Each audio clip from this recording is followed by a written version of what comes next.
Hello and welcome along to another episode of this FM21 story, The Head Coach with me, Daniel. It's part 54 today and we're back in a build-up to the Manchester United game. But if you can't tell from the thumbnail or you're surprised by it, I'd strongly suggest that you go back and check out the last episode. I'll put it in the eye above so you can avoid any spoilers, because it is big surprise time.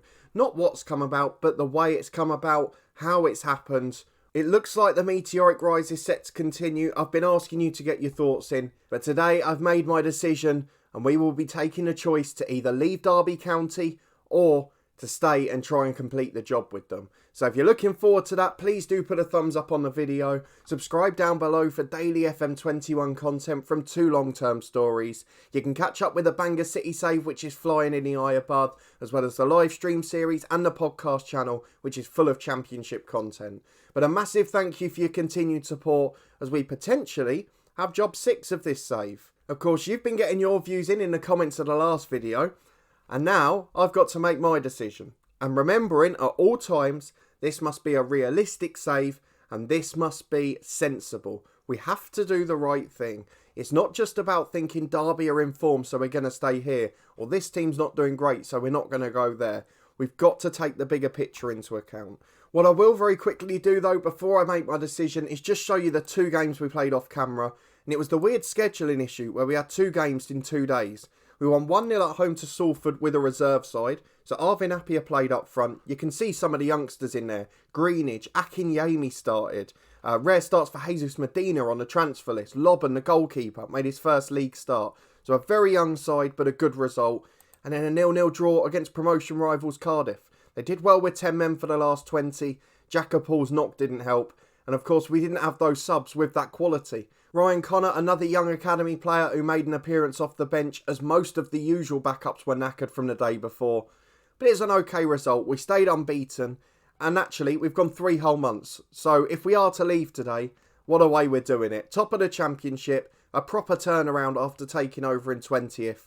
But as you guys know last time out, we had a job interview offer in the Premier League. And that is something you can't turn down. An immediate chance to go, and it's a good club too, because we have now been offered the Southampton job. Now, we've got to bear in mind the realism elements here. At Derby at the moment, if I show you very quickly my contract, I'm out of contract at the end of this season. Now, I did do my duties like I did at Dundee in another spell I was really enjoying, and I went and asked if I could have an extended contract, and they said it's too soon, you've got enough time on your current deal. So I've tried to get that extended. We've now got to think about job security. Do we take 21 grand a week till the end of this season, or do we take 51 grand a week till the end of next season? Because they've offered us a 1.5 year deal essentially. Now, we might well get relegated from the Premier League and lose 25% of that. We know that's a risk. But even so, that's double the money and an extra year. We've got to keep the director of football, who's absolutely brilliant.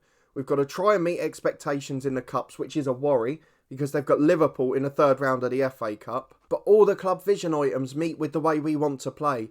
I've had a brief look at their squad, and I think we can play similar to what we are here at Derby, albeit we perhaps don't have the star wingers. So I think we've got a good opportunity here. And based on the money they're offering, based on the quality of the side, and based on the fact they're in the Premier League, I don't think we can turn it down. So let's go and start the negotiations to take on the job at Southampton. We're going to try and edge up the wages, though I don't know that'll work. But the key thing for me is to get this relegation wage drop down. I mean, we've said we'll stay up, so if we don't, I'd imagine we'll probably get the sack anyway. But we're going to try our best here. So let's try and get this down to 25%. And hopefully we'll be alright. I'm going to try 30, see what happens. They've agreed to it. So we lose 30% of our wages if we get relegated. You could tell they knew it was a risk, but we'd still be on over 30 grand a week. And £51,000 a week to earn from the start. And if we can keep Southampton up, this could be an incredible moment. So we bid farewell to Derby County, a brilliant side. I have loved and am still loving managing here.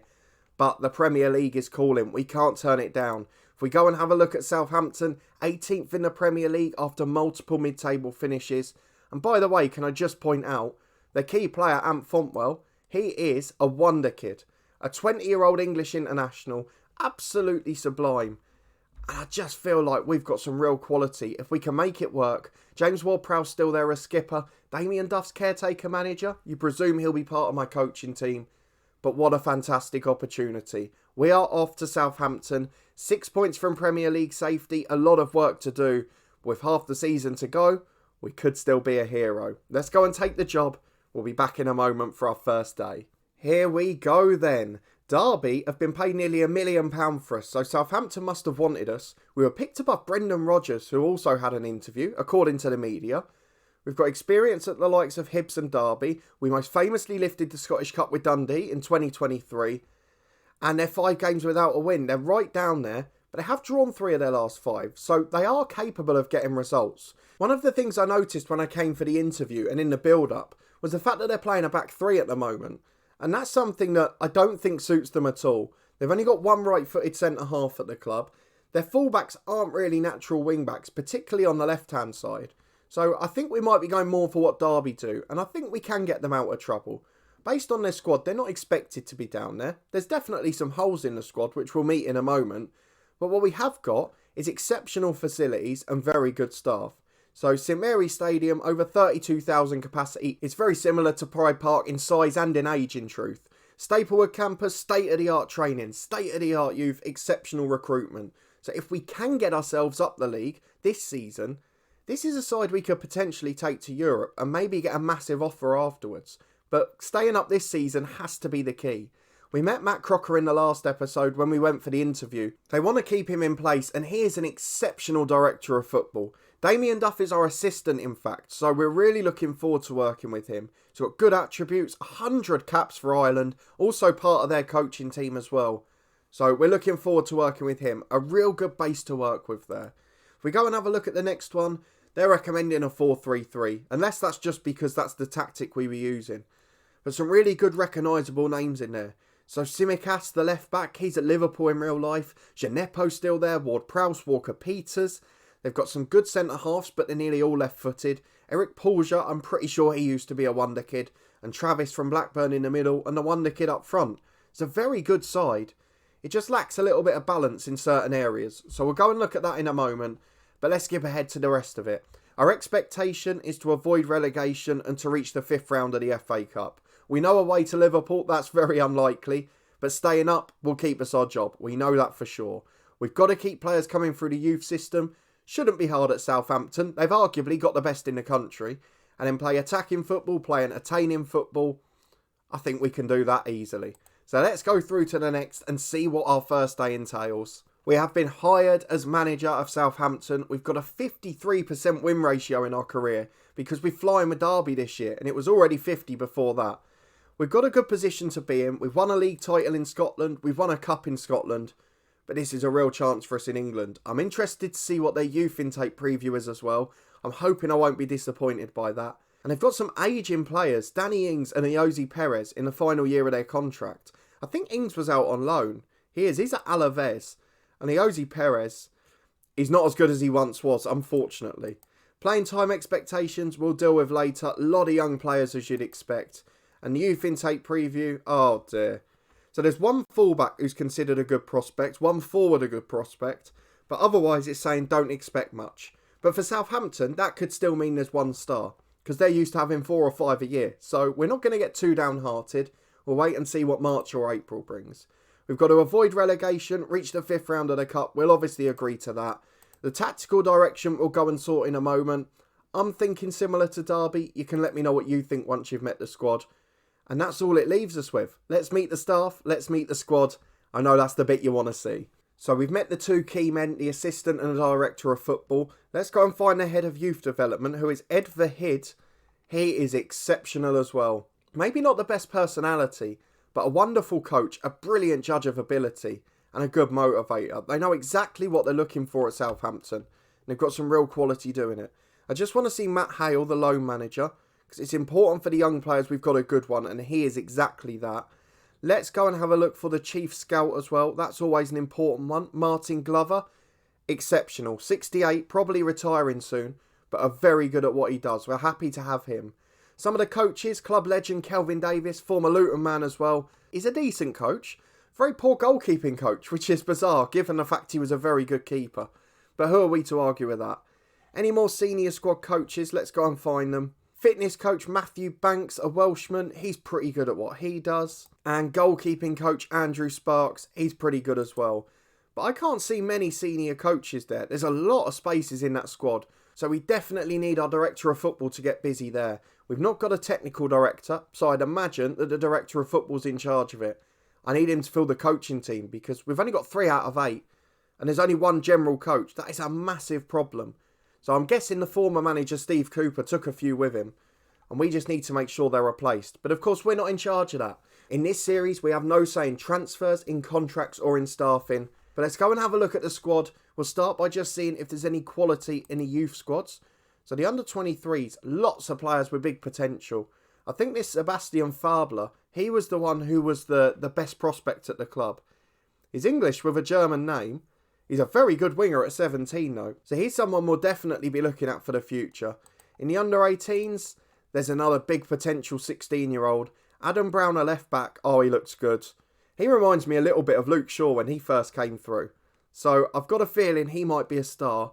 The problem is there's about 6 left-footed defenders at the club, so it's going to be very hard for him to break through at the moment. Perhaps a relegation battle, not the time to be bringing in all the youngsters. So let's go and have a look what the senior pros have got for us. The final part of the episode, and of course the most important one for you guys. So let's start by getting them in position order. Let's see what the assistant manager reports are, and let's go and meet the stars. So some recognisable names from the club and from others. But let's start with the goalkeeper. Vlachodimos is the first goalkeeper, the Greek international. 63 appearances for his nation. I think we might just call him Odysseus for now. 3-star ability, 3-star potential. Really solid goalkeeper. Not had a good season so far. I'm sure we can fix that. I don't know which one of my tabs has disappeared because I've got 2 career stats, but we'll sort that out later. A good goalkeeper to start with. We're happy enough with him. The backup is Jan Sommer, who was a superstar in FM. But he's 37 now. He's declining physically, but a good personality and still a very good goalkeeper. 107 caps for Switzerland. Into defence, we'll start at right back because we know the name Kyle Walker-Peters. 3.5-star ability, 3.5 potential. Excellent personality, excellent player. Southampton fans know him well, and I'm sure he'll be a star for us as well. Brilliant right back. And his deputy, albeit one of the weakest in the squad, has been a very naughty boy in real life. Because Nathan Patterson has just got in trouble at Rangers, I believe, for breaching protocols given the pandemic. But here, he's a versatile, solid defender. He's a Scottish international. And you know what? He's not good enough, but he's good enough to have on the bench on odd days if you need someone for 10 or 20 minutes. I wouldn't like him to be a long-term solution, though. If we move over to left-back, you'd get a bit worried looking at this best position because it's got 1 centre-half and 5 left-backs. But most of these left-backs are actually left-footed centre-halves. So let's start with the 2 actual left-backs. Bernardo is the first one. 3-star ability player, known for playing at Brighton at the moment. He's a 30-year-old Brazilian. He's a solid player. He's just a good, decent fullback. Nothing spectacular. We've got to sort out their ability in training, but then there's no coaches, so why would they be any more on the ball? But a really good player. We're happy with him, and he'll rotate with Kostas Tsimikas. 3-star ability again. Former Liverpool man, we know that he was there in real life and he's now been here for 5 years. He probably just edges it in terms of personality, in terms of determination and in terms of physicality too. But at the moment he's got a knock. So we're going to be starting with Bernardo playing at left back, but I'd imagine Tsimikas will be back in before long. In terms of the rest, they're all centre-halves, despite what it says there. So first is Jan Bednarek. We know him well from Southampton again. He's been there 9 years now. 233 league appearances. Solid 7 out of 10 centre-half. And the only right-footed one. So he's definitely going to be starting in this team. More importantly, based on our derby tactic, naturally a ball player. Good on the ball, good in possession. That's something we need from these defenders. Next up, as we go down the list, is Andy Pelmard. He has 3-star ability, 3.5 potential. Former French under-21 international from Nice, has now been here for 100 appearances. He's a good player. He's probably similar to Bednarek, but because he's left-footed, and the better centre-halves are too, he's probably going to start as a substitute. But you can see, natural as a centre-half, and then can cover in either full-back position. Next up, the best centre-half at the club, Mohamed Salisu. 3.5-star ability, 26-year-old Ghanaian international. Again, best as a centre-half, good in possession. He's my number 1 centre-back. Him alongside Bednarek, that's our starting partnership. The next one though is Sebastian Vegas. He's currently vice-captain at the club. 29-year-old Chilean international. 3-star ability, 3-star potential. Again, probably slightly better than Bednarek, but wants to play left side of a 2-man pairing, a natural left-footed centre-half. And I think as a result, Bednarek edges it. But either way, 4 very good central defenders. I'm pretty content. There's no one standing out in terms of absolutely exceptional quality. But we've got a lot of solid players. And the more of those we can have, the better chance we've got as we get injuries, as we get fixture congestion. We can still compete with the best. Let's move into midfield though. An important player is the holding midfielder. And Eric Pulgar is exactly that. 3.5-star ability. Has played for Rangers in game, at Fiorentina, Bologna, and of course in his native land Chile as well. He's a fantastic player. 3.5-star ability, excellent tackler, good in possession, good personality, determined, good physically. He's got everything. 66 caps for Chile, and he's got a 7 rating this season, so he has been one of the stars for them. Alongside him, we've got James Ward-Prowse, a man who needs no introduction, still got exceptional stamina and fitness. A brilliant set-piece take-up, which is really going to help us. I don't know if we've got a long throw specialist, but everything else Ward-Prowse will do for us. Brilliant work rate, great personality. He's the proper type of character we need in this squad. 423 league appearances. If we're here long enough, if he hasn't already, I bet he's here to break a record, is he? Should we go and have a look at their appearance record? 713 from Terry Payne. So it'd be a big effort and he'd have to get to 37 or 38. But he could do it, potentially. The third one, as we mentioned in the introduction, is Lewis Travis. 3.5-star ability again. Doesn't really suit the tactic we want to play because he's a natural ball winner. We might get him in as box-to-box. We'll wait and see. Or I might just go for a different makeup tactically in a midfield 3. Aggressive, hard personality, determined character, great stamina.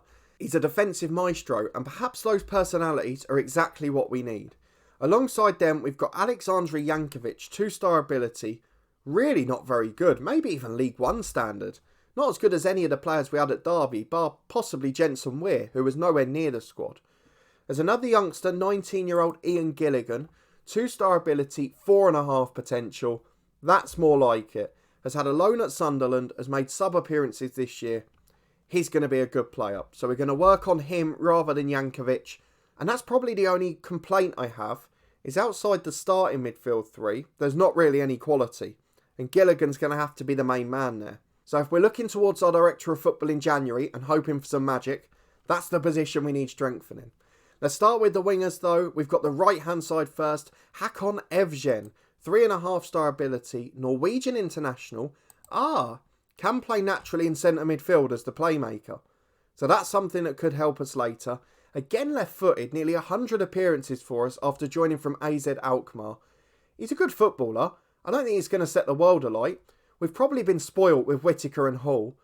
And we don't really like the inverted wingers so much. So perhaps we'll play them on their unnatural sides if they're all like this. The next one is Iosi Perez. We saw him briefly. He's on the transfer list already. He's wanted. I'm not sure he's going to be here long. And to be honest, I don't think he's going to make much of an impact. He can play off the right-hand side. But for us, I don't think he's the solution. So we wouldn't be devastated to see him go at 32. Quentin Giroud is the next one. 22-year-old. Natural striker and number 10. 2.5-star ability. 4-star potential. He's got all the attributes I like in an advanced forward, bar possibly work rate. And he's scored about 1 in 4 so far. So someone who could make an impact too. An under-23 international for France. I'm sure he'll get his chance. Moussa Djenepo is next. Another one of the old guard from Southampton. Can play naturally in any of the front 4 positions. Although he can't finish to save his life. A right footer, likes to take it past the opponent and get the ball in. He could be a real influence for us there. He's good off the left as well as an inverted winger. He has got an injury though. He's out for 3 weeks. But after that, Djenepo's my star on the right. That's something I'm almost certain of. Next up is Sergei Volkov. 3-star ability, 4-star potential. Oh, he's a wonder kid. He's not got the biggest potential for a wonder kid though, has he? I mean, he's done okay this season. But if we have a look at him, he's a right footer. He can play naturally on the right or can cut in off the left. Good in the air at the back post, something we used a lot at Derby. Already starting for Ukraine. He can't cross the ball though, which is a bit of a frustration. So we might get him working with that individually. But otherwise, he's electric quick, he's determined, he's got a good character and good technique. He could be a superstar. Initially off the bench for us, I think. but long term, definitely a solution. And then the final winger here is 3.5-star ability Akanit Panya. He is a Thai midfielder, a natural lefty, can play in the number 10 as well, has played for the likes of Leeds and Krasnodar in Europe already. He's a really good player, but again, a right footer playing off the left. So I might just play him and the Norwegian the opposite way round, Evgen, because they're both good players, but I need to suit our tactic better to start with. Certainly a lot of talent there though, although Panya's on the transfer list. Deemed surplus to requirements, and he's wanted by rivals Bournemouth. He can't go there. We need to find a way to keep Panya. Up front though is where the real jackpot is struck. Out injured is David Kovnacki. He is a good striker, a Polish international. Maybe not a natural goal scorer, more of a pressing forward, but solid enough. 3.5-star ability. Probably just a backup for us, but a good personality and hopefully a good game changer off the bench. Daniel Lucero is the next one. He is a 23-year-old Argentinian international. 3-star ability, 4-star potential. No goals in 11 appearances for Southampton, but a solid enough player. He'll be involved there or thereabouts. And then finally, the star of the show, the best till last, Ant Fontwell, the English wonder kid. A goal for England already, 1 in 3 for Southampton. And he was at Derby as a youngster. Look at that for symmetry. The same career pattern as us, from Derby County to Southampton. And now he's a wonder kid and he's a superstar. So hopefully he's going to be our main man. We'll get him involved in our tactic very heavily. And we hope we've got another Callum Morton on our hands. That's all we can say. So there is our first day and our introduction to the Southampton squad and staff. Let me know what you think of it. Do you agree that 4-3-3 works? Albeit we'll probably need a bit more strength in centre midfield. But the fact Evgen can play there once Shinepo's fit, I'm not quite as worried as I once was.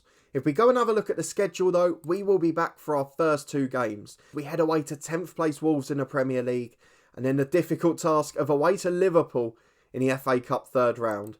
I'm not sure we're going to meet expectations in that, but the Wolves game's certainly an important one as we try to start making up the 6-point gap to 17th place Everton and Newcastle. After the first 2 though, we've got a lovely little run off camera. Brighton, Watford and Villa. Brighton up in 5th place, Villa in 9th, and Watford, one of the relegation strugglers. So it's interesting to see how the season's developed. We've got the most injuries in the league, and we've got a tough half a season in store. So if you're looking forward to our first games in the new job and you did enjoy our introduction to Southampton, please do put a thumbs up on the video. Subscribe down below for daily content from 2 long-term stories. Back with Bangor City tomorrow before our first games in charge of Southampton in 2 days' time. Hopefully some transfer news from our director of football too. You can catch up with all the playlists in the eye above. Let me know what you think of us taking this job. Is it the right decision? Can we stay up? And will we get success in our first 2 games? I'll set the tactic and prepare for the first game, and I hope you'll join me in 2 days' time to find out how we get on.